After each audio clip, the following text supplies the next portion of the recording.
O silêncio que se seguiu ao mergulho final das últimas terras da Atlântida não era um silêncio comum. Era o suspiro pesado de um mundo que via uma era de prodígios tecnológicos e desvios morais afundar sob as águas implacáveis do oceano. Naquele momento, a superfície terrestre parecia uma tela em branco, manchada apenas pelos destroços de um império que um dia desafiara as leis do equilíbrio cósmico. No entanto, para os observadores das esferas superiores, o fim da Atlântida não era apenas um encerramento trágico. Era o prelúdio necessário para uma nova e complexa fase de um projeto de espiritualização que se estenderia por milênios. A poeira das explosões e o vapor das águas aquecidas ainda pairavam sobre o horizonte quando a espiritualidade maior começou a traçar as rotas para o que restava daquela humanidade ferida. A herança atlante, agora fragmentada, não desapareceria por completo. Ela seria a semente, o substrato sobre o qual novas civilizações tentariam, mais uma vez, encontrar o caminho de volta para casa. O planeta azul, isolado em sua quarentena sideral, pulsava com uma energia densa, carregada pelas memórias de exílios passados e rebeliões esquecidas. Enquanto as águas se acalmavam, a narrativa da Terra mudava de tom. O que antes fora uma exibição de poder material transformava-se agora em uma jornada de sobrevivência espiritual.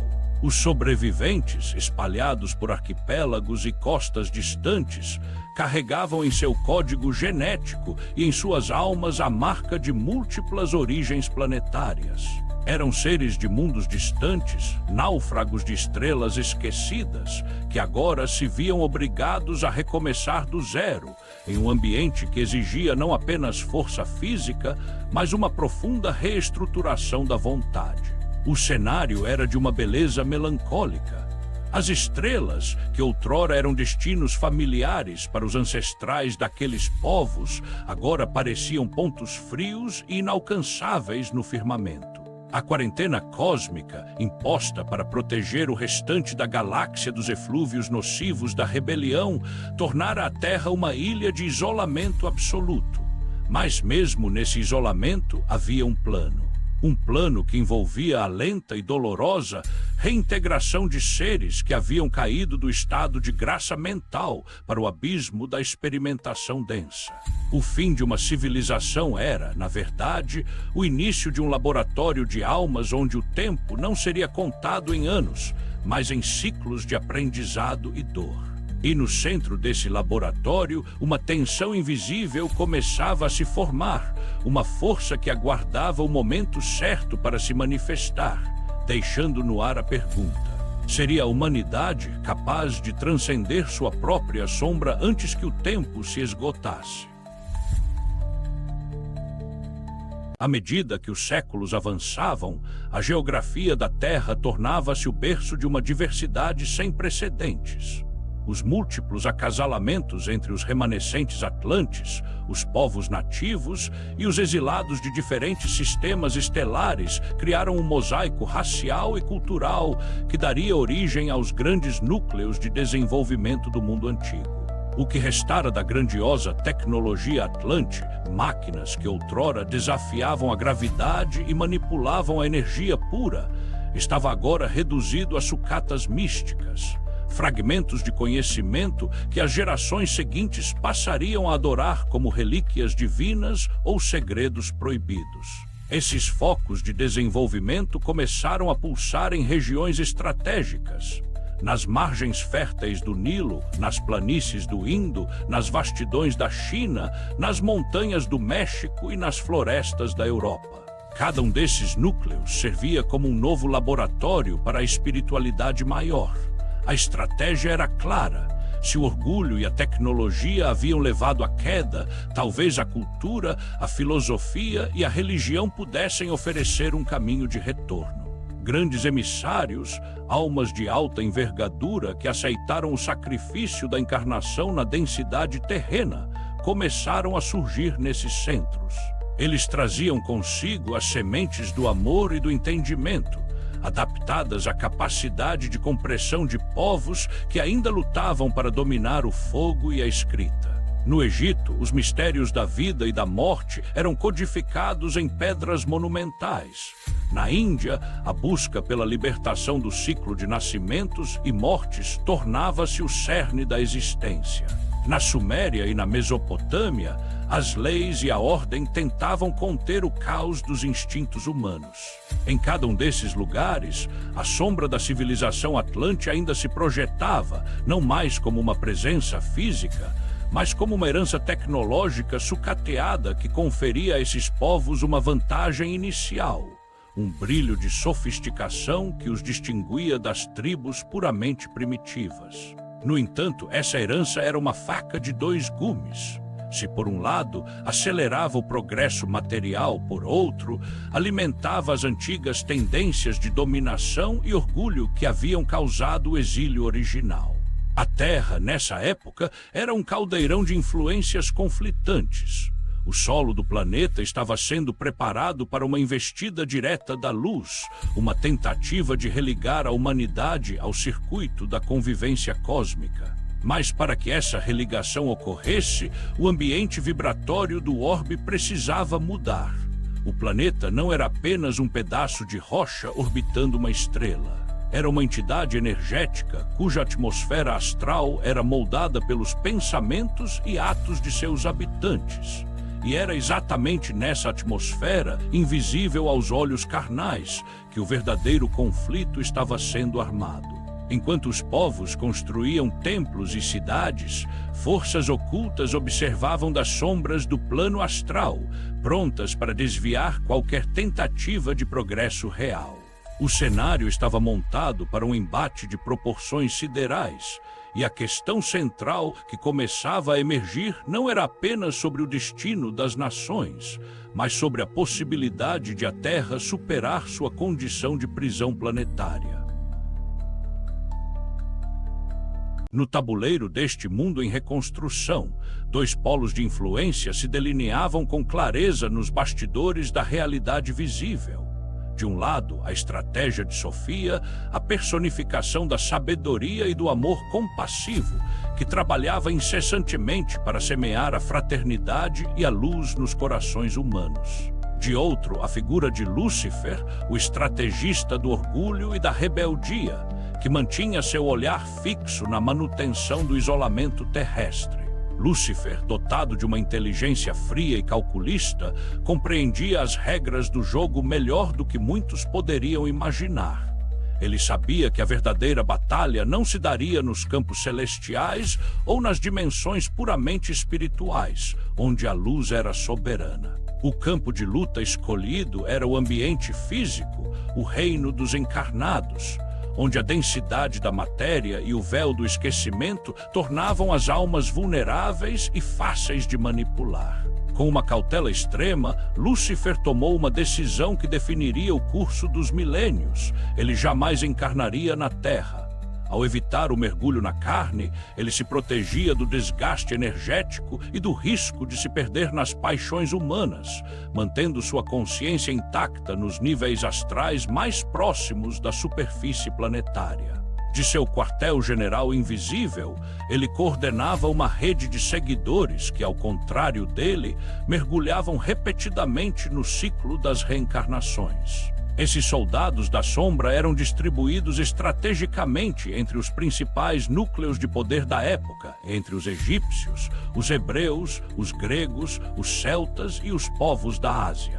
O objetivo era claro: infiltrar-se nas estruturas sociais, religiosas e políticas para garantir que a discórdia, a intolerância e o desejo de poder prevalecessem sobre as sementes de Sofia. Enquanto os emissários da luz buscavam despertar o espírito, os agentes de Lúcifer trabalhavam para prender a consciência aos vícios da matéria. Essa dinâmica criava uma tensão constante, uma fricção que impedia que a Terra elevasse sua frequência vibratória. A luta entre a luz e a ignorância, um conflito que ia muito além da visão simplista de bem contra mal, manifestava-se nas pequenas decisões cotidianas dos homens e nas grandes guerras que começavam a desenhar as fronteiras do mundo. Lúcifer acreditava que, ao manter o planeta em um estado de estagnação vibratória, ele poderia preservar seu domínio e evitar a intervenção de forças cósmicas superiores. No entanto, o que ele não previu foi que a própria densidade que ele usava como arma começaria a afetar seus seguidores de formas imprevisíveis. Os seres que ele enviava para a carne, mergulhados na brutalidade da existência corporal, começaram a esquecer suas origens e seus propósitos, transformando a rebelião mental de seu mestre em algo muito mais primitivo e animalesco. O conflito estava mudando de face, e a sofisticação da queda luciferiana estava prestes a ser testada pela própria desordem que ela mesma gerara. A estratégia de Lúcifer, embora brilhante em sua concepção fria, começou a enfrentar um fenômeno inesperado, a inércia da matéria pesada. Ao longo dos séculos, os seguidores do orgulho que reencarnavam para dominar os núcleos humanos foram sendo tragados pelas próprias energias que tentavam manipular. O ambiente vibratório da Terra, em estágios tão primitivos, era como um pântano energético. Aqueles que mergulhavam com a intenção de semear a desordem acabavam sucumbindo aos instintos mais baixos da sobrevivência carnal. O que antes era uma postura de rebeldia intelectual e orgulho refinado, a marca original da queda luciferiana, começou a se degradar em violência pura, luxúria desenfreada e ódio cego. O quartel-general astral, de onde Lúcifer observava o mundo, via com crescente preocupação que seus peões estavam se tornando animais irracionais em corpos humanos. A distinção entre um rebelde cósmico e um criminoso comum da Terra começou a desaparecer. A atmosfera astral do planeta, que é o reflexo direto das ações e pensamentos dos encarnados, tornou-se cada vez mais turva e densa. É fundamental compreender que em mundos como a Terra, a vida física é o motor das causas. O mundo espiritual e astral é o reino dos efeitos. Assim, a cada ato de crueldade praticado nos campos de batalha da Ásia ou nos palácios do Egito, uma camada adicional de escuridão era depositada na psique coletiva do planeta. Lúcifer tentava manter o controle, utilizando as afinidades do passado interplanetário para agrupar seus seguidores em núcleos específicos, mas a lei de causa e efeito era implacável. O desvario do livre-arbítrio da coletividade planetária estava criando uma massa crítica de negatividade que ameaçava não apenas os planos de Sofia, mas a própria estabilidade que Lúcifer desejava manter para seu domínio.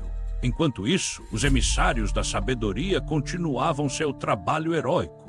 Eles surgiam como faróis em meio à tempestade, pregando a unidade e o amor em civilizações que só conheciam a lei do mais forte. A luta, portanto, tornara-se uma guerra de frequências. De um lado, o esforço para elevar o pensamento humano em direção ao cosmos. De outro, o peso esmagador de milênios de erros que puxava a alma para as profundezas da Terra. As apostas subiam a cada geração.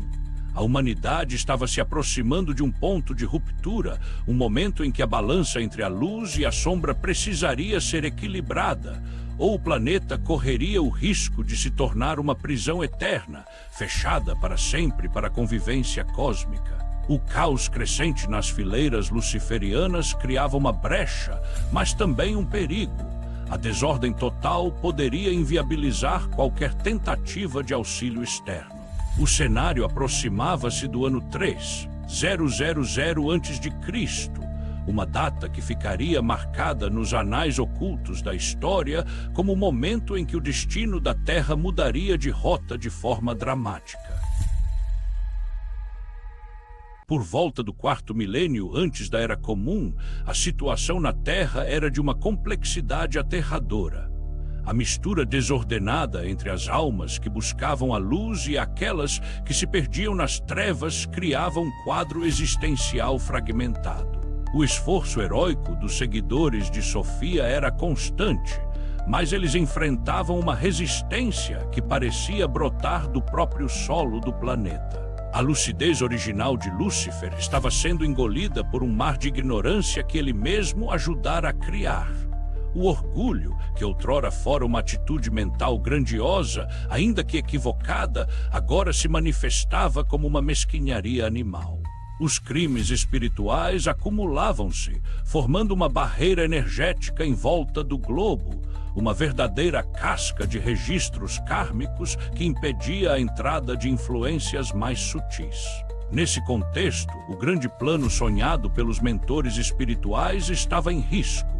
A ideia original era que, naquele ponto da história, a Terra estivesse pronta para a religação, o retorno oficial ao circuito da convivência entre as diversas famílias planetárias. Esperava-se que as sementes de fraternidade tivessem germinado o suficiente para permitir a chegada do Cristo cósmico e sua comitiva.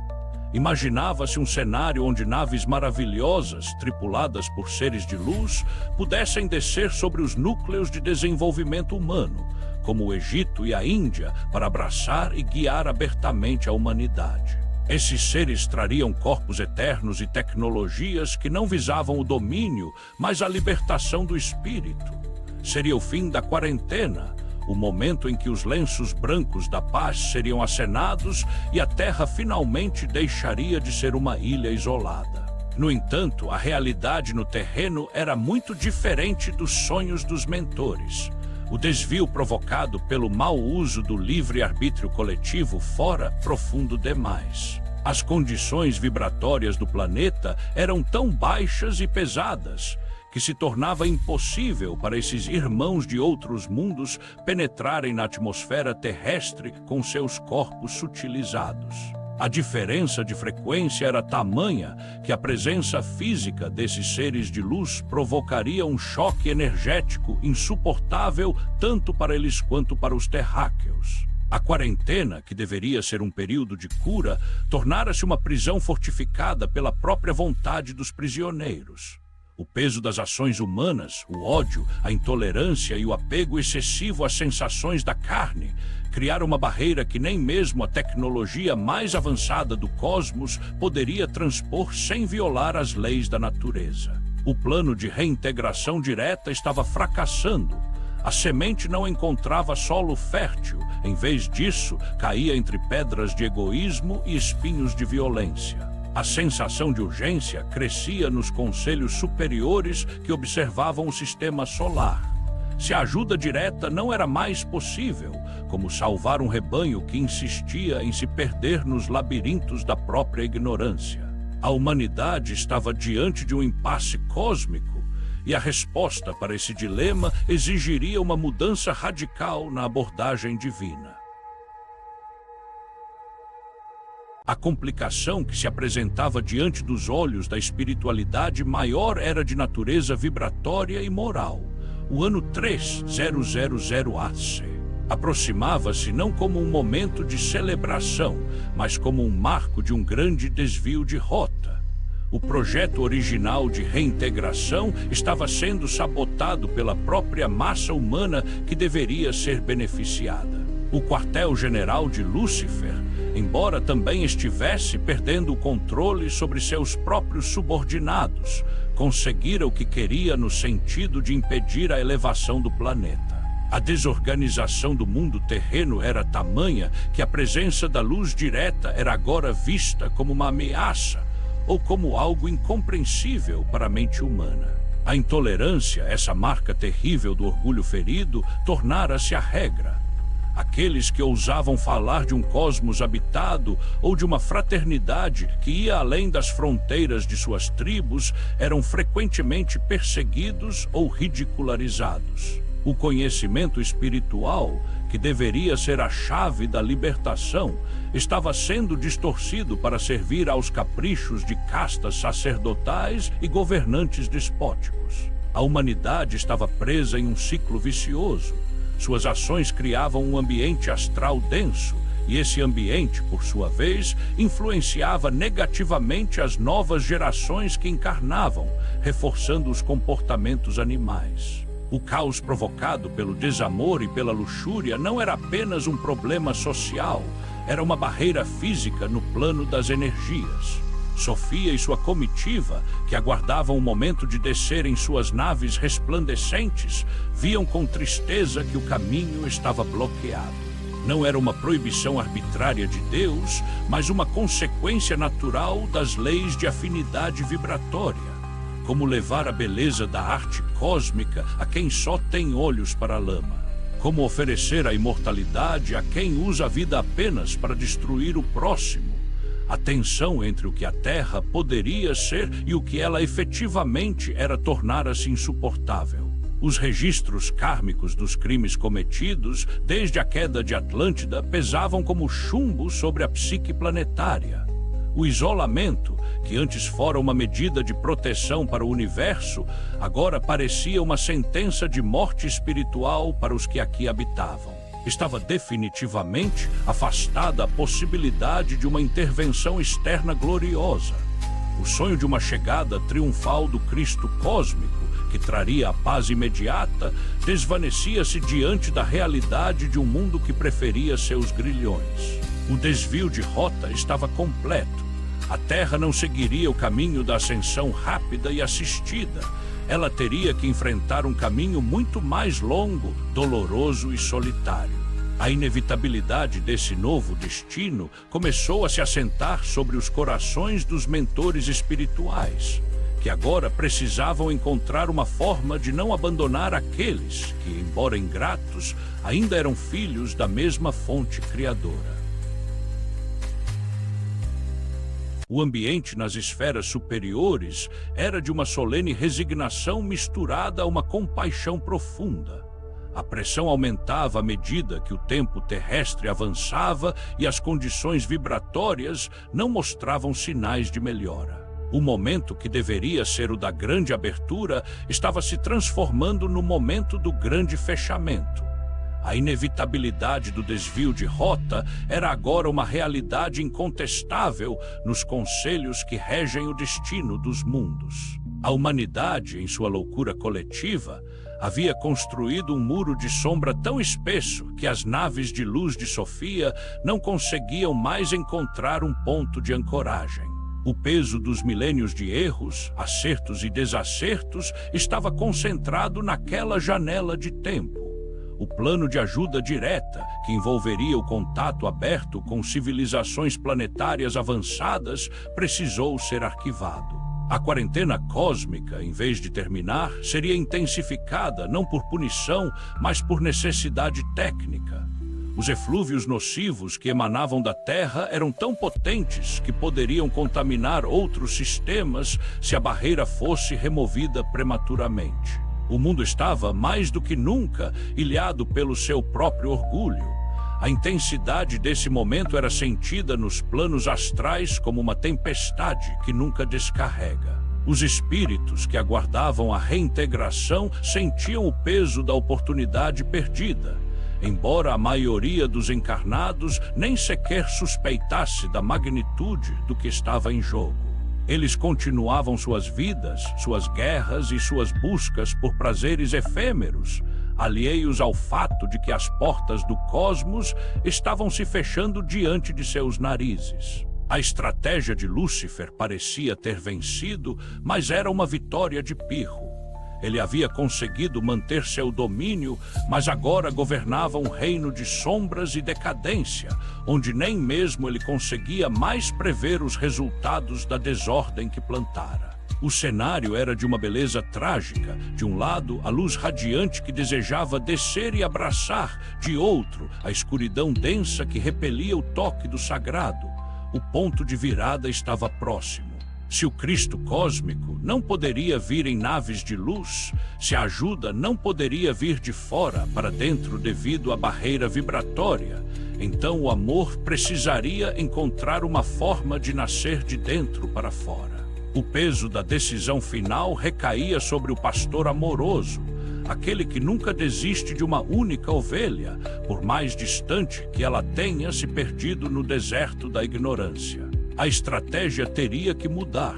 O confronto não seria mais entre naves e sombras, mas entre o coração e a carne. E então o momento crítico chegou. O ano 3000 ATC marcou o ápice desse drama sideral. Nos registros etéreos da história planetária, esse foi o instante em que a rota foi oficialmente alterada. A comitiva de Sofia, com suas naves maravilhosas e seus corpos sutis, permaneceu além das fronteiras vibratórias da Terra, observando com infinita melancolia o planeta que deveria ter recebido. A revelação foi avassaladora para os mentores. A humanidade não estava pronta. O plano de religação direta ao circuito da convivência cósmica fora cancelado. O choque dessa decisão reverberou pelos planos espirituais. Aqueles que haviam sustentado a fé na libertação imediata viram o horizonte se obscurecer mais uma vez. A Terra, em sua essência energética, era incapaz de suportar a luz pura. Era como se o planeta fosse um paciente em estado tão grave que a luz do Sol, em vez de curar, causasse cegueira e dor. A quarentena continuaria, o isolamento prosseguiria. Os irmãos de outros mundos, que tanto esperavam por esse reencontro fraterno, foram obrigados a recuar, mantendo apenas postos de observação distantes. A possibilidade de uma intervenção externa que resolvesse os problemas humanos num passe de mágica foi definitivamente descartada. A lição era clara e amarga. A reintegração não pode ser imposta. Ela deve ser conquistada. O mergulho na matéria densa fora tão profundo e o desvario do livre-arbítrio tão extenso que a humanidade teria que esgotar seu próprio veneno antes de desejar o antídoto. Lúcifer, de seu posto no astral, viu o recuo das forças de Sofia e talvez tenha sentido um breve momento de triunfo. Mas esse triunfo logo foi substituído pela percepção da monstruosa carga de débitos que seus seguidores haviam acumulado. O que fora um movimento de rebeldia espiritual transformara-se em um amontoado de cremes contra a vida e contra o espírito. A Terra tornou-se um cárcere isolado e distante, onde as mensagens do mundo externo chegavam apenas como sussurros incompreensíveis, transformados em lendas e mitos pelas mentes obscurecidas dos prisioneiros. O sonho da nova era, da integração galáctica, fora adiado por milênios.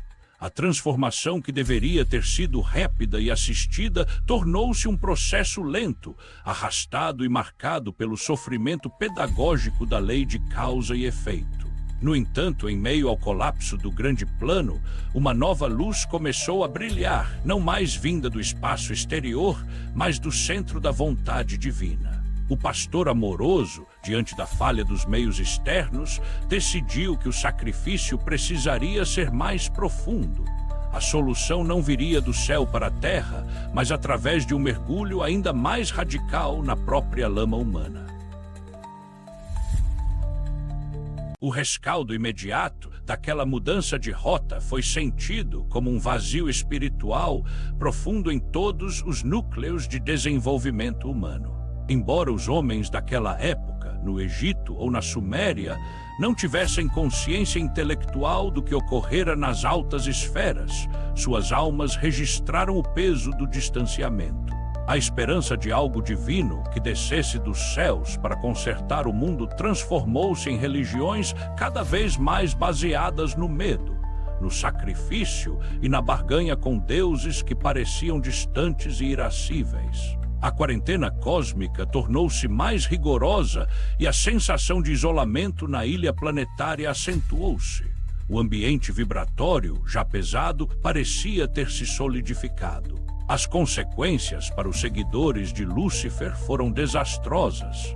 Sem a possibilidade de uma vitória estratégica que lhes permitisse manter o controle de uma terra integrada sob seus termos, eles se viram presos em um mundo que se tornava cada vez mais caótico. A agressividade animal que eles haviam estimulado agora se voltava contra eles mesmos. A estrutura do quartel-general astral de Lúcifer começou a sofrer com a falta de oxigênio espiritual, perdendo-se nas brumas da própria ignorância que alimentara. Foi um tempo de silêncio nas estrelas e de barulho ensurdecedor na terra. O recuo das naves de Sofia deixou um vácuo que foi preenchido por dogmas e superstições. A humanidade, sentindo-se abandonada, mergulhou ainda mais nas ilusões da matéria. Mas esse silêncio era necessário. Era o silêncio de um pai que deixa o filho enfrentar as consequências de suas escolhas para que ele possa, finalmente, amadurecer. A dor daquele momento era a dor do parto de uma nova estratégia. A espiritualidade maior compreendeu que se os seres de luz não podiam descer com seus corpos eternos, eles teriam que nascer em corpos de carne. O amor precisaria se vestir de fragilidade para ser compreendido. A reintegração não seria mais um evento tecnológico ou diplomático entre planetas, mas uma conquista íntima de cada alma. As sementes de Sofia, que não haviam germinado no solo coletivo, seriam agora plantadas diretamente no coração das individualidades, através de milênios de experiências reencarnatórias. O peso da responsabilidade recaiu sobre os emissários que aceitaram continuar no orbe, não mais como guias externos, mas como companheiros de jornada na dor e na limitação. O cenário estava mudando de uma invasão de amor para uma infiltração de luz. A paciência do cosmos foi posta à prova e a Terra continuou seu giro solitário, carregando em seu bojo bilhões de almas que, sem saber, haviam acabado de perder sua primeira grande chance de voltar para casa. A resolução que emergiu das cinzas do plano original foi de uma beleza e de uma dor quase indescritíveis. A espiritualidade maior, em sua sabedoria infinita, transformou o fracasso da religação direta em uma oportunidade de cura profunda. Se a humanidade havia se tornado animalesca e violenta, a solução não seria retirá-la do ambiente onde ela expressava esses vícios, mas permitir que ela vivesse as consequências dessas ações até o esgotamento. O planeta Terra consolidou-se como um hospital-escola, uma prisão onde as grades eram formadas pela própria frequência mental dos prisioneiros. A transformação agora ocorreria de dentro para fora, no ritmo lento das eras geológicas e das sucessões de impérios. O aprendizado passou a ser individualizado. Cada espírito, mergulhado na carne sob o véu do esquecimento, teria que redescobrir, por conta própria, o valor da fraternidade e do amor. Os grandes emissários continuariam a reencarnar, mas agora sem o brilho das naves ou a superioridade tecnológica. Eles viriam como mestres, filósofos, poetas e, eventualmente, como o próprio exemplo do amor sacrificado. A reintegração, que antes fora pensada como um movimento coletivo de massas, passou a ser vista como a ascensão daqueles que um dia quedaram seus espíritos em um brutal estacionamento evolutivo. A Terra tornou-se o palco onde o passado perdido se potencializaria diante dos olhos do presente, permitindo que cada indivíduo se reintegrasse a uma situação existencial de luz que um dia já fora sua. A transformação interna passou a ser a única chave capaz de abrir as portas da prisão planetária. A quarentena, embora dolorosa, servia para que os eflúvios nocivos da rebelião fossem transmutados pelo sofrimento e pelo trabalho no bem, evitando que a infecção do orgulho se espalhasse por outros orbes. O mestre dos mestres, acompanhado pelos conselheiros deste mundo, começou a preparar o terreno para intervenções pontuais que, ao longo dos próximos 3.000 anos, tentariam manter acesa a chama da esperança. O isolamento não era mais um abandono, mas uma proteção necessária. A humanidade precisava aprender que o cosmos não é um lugar de dominação, mas de cooperação. E esse aprendizado só viria quando o último resquício de orgulho luciferiano fosse quebrado pelo peso da realidade material. O processo de reintegração estava, portanto, longe de terminar. Ele estava apenas mudando de método. A paciência cósmica estendia seu manto sobre a Terra, aguardando o momento em que, finalmente, os terráqueos estariam prontos para olhar para as estrelas não com medo ou desejo de conquista, mas com o olhar de quem reconhece sua própria família.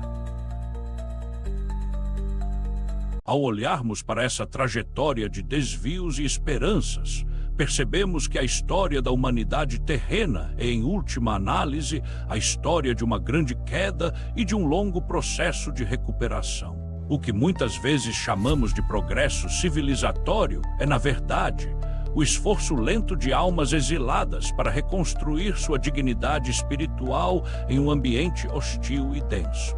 A separação entre o mundo das causas e o mundo dos efeitos revela a profundidade do desafio. Somos prisioneiros de nossas próprias criações vibratórias. A inteligência de Lúcifer, desprovida de amor, provou ser uma armadilha não apenas para seus inimigos, mas para si mesmo e seus seguidores. A rebeldia que buscava a autonomia total acabou resultando na escravidão aos instintos mais baixos. Por outro lado, a paciência de Sofia demonstra que a verdadeira sabedoria sabe esperar. O desvio de rota ocorrido em 3000 ATC ensina que o cosmos respeita o livre-arbítrio, mesmo quando esse arbítrio conduz ao abismo. Não há intervenções mágicas que violem a necessidade do aprendizado. A Terra é uma ilha cósmica, mas não é uma ilha esquecida.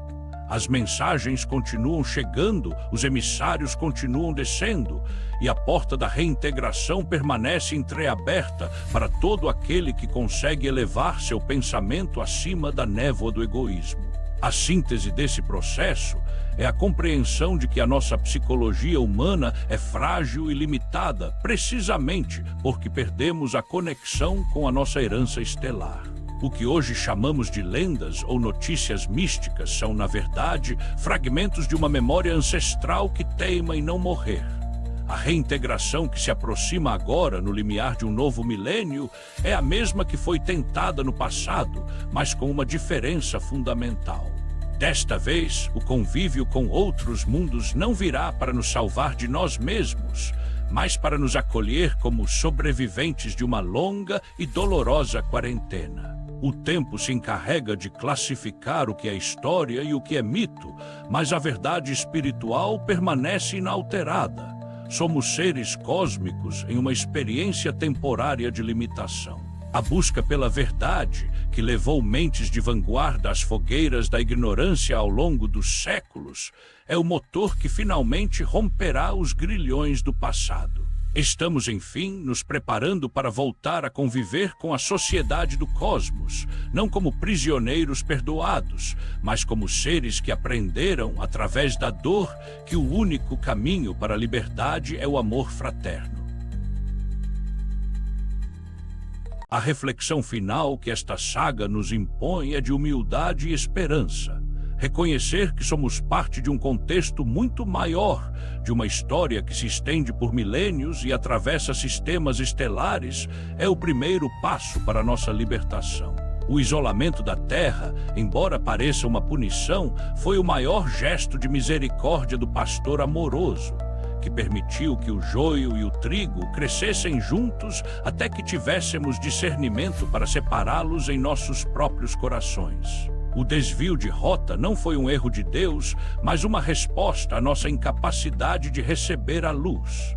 Hoje, enquanto olhamos para os céus e buscamos sinais de vida além do nosso planeta, precisamos entender que o primeiro sinal deve ser dado por nós. A reintegração cósmica começa no íntimo de cada ser que decide abandonar a violência, a intolerância e o orgulho, empunhando o lenço branco da paz interior. As civilizações planetárias, que aguardam amorosamente o nosso retorno, não esperam por nossa tecnologia, mas por nossa maturidade espiritual. O sonho tão longamente acalentado de sair do isolamento está prestes a se tornar realidade, mas ele exige que estejamos limpos dos eflúvios nocivos que um dia nos exilaram. Que o Mestre dos Mestres ilumine esse esforço redentor e que possamos, finalmente, dar as boas-vindas aos nossos irmãos de outros orbes, reconhecendo neles não deuses a serem adorados, mas irmãos a serem amados. A Terra está deixando de ser uma prisão para se tornar, definitivamente, um lar integrado à grande família universal.